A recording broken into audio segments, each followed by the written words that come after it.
முதலமைச்சர் ஐயாவுக்கு வணக்கம். நான் மை வீட்டில் உறுப்பினராக இருக்கேன். இப்போ 5 மாதமாக அவரோட பொய் வழக்கு போட்டு கேஸ் நடத்திட்டுருக்குறாங்க. இப்போ எனக்கு 52 வயசு ஆகுது. நான் வெளியில் வேலைக்கு போக முடியல. இந்த மூலிமா வந்துட்டுருக்கல. இப்போ எனக்கு ரொம்ப கஷ்டமாக இருக்குது. இந்த மாதிரி இருக்குல்ல, நீங்கள் அவரை பொய் வழக்கு போட்டு இது பண்ணிக்கிறாங்க. எவ்வளவோ ப்ராடக்ட் விற்றுட்டுருக்குறாங்க, வாங்குறாங்க. ஆனால் இவர் நல்லா தான் செய்கிறார். நானும் அவர்கிட்ட பல்படி, சுகர் மாத்திரை இந்த மாதிரிலாம் வாங்கி சாப்பிட்டுக்கிட்டு தான் இருக்கேன். எனக்கு எந்த பிரச்சனையும் இல்லை. இதில் மாற்றுத்திறனாளிகள், இந்த மாதிரி குழந்தைய வச்சுருக்கவங்க, எங்கள் பொண்ணு 2 குழந்தைய வச்சுட்டு வெளியில் போகிறக்கு கூட முடியாமல் ரொம்ப கஷ்டத்தில் இருந்தா இந்த மை வீட்டில் ஜாயின்ட் ஆகி நாங்கள் எல்லாருமே ஒரு நிலைமைக்கு வரும்போது இப்படி அவர் மேலே பொய் வழக்கு போட்டு இது அவர் எந்த தப்பும் செய்யலை. என்ன இது பண்ணிக்கிறாரு, நீங்கள் தான் கொஞ்சம் நல்லா விடி வச்சு நல்லதே செய்யுங்க, நல்லதே எங்களுக்கு தீர்ப்பு கொடுங்க. இதில் பல லட்சம் பேர் இதில் இருக்கிறோம்.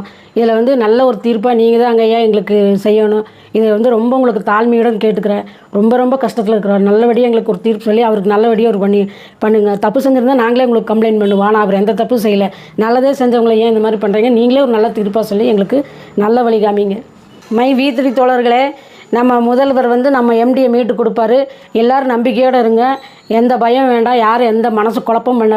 கண்டிப்பாக நம்ம முதலமைச்சர் நம்மளுக்கு மீட்டு தருவார். ஸ்டாலின் ஐயா இது நல்லபடியாக ஒரு விட்டு உங்கள் பாதங்களை கண்ணீரால் நாங்கள் எத்தனை பேர் இருக்கிறோமோ அத்தனை பேரும் கண்ணீரில் கழுவுறோம். எங்களுக்கு எங்களுக்கு ஒரு நல்ல ஒரு தீர்ப்பு சொல்லுங்கள். அவரை விடுவிக்கிங்க. எங்களுக்கு மிக்க நன்றி உங்களுக்கு.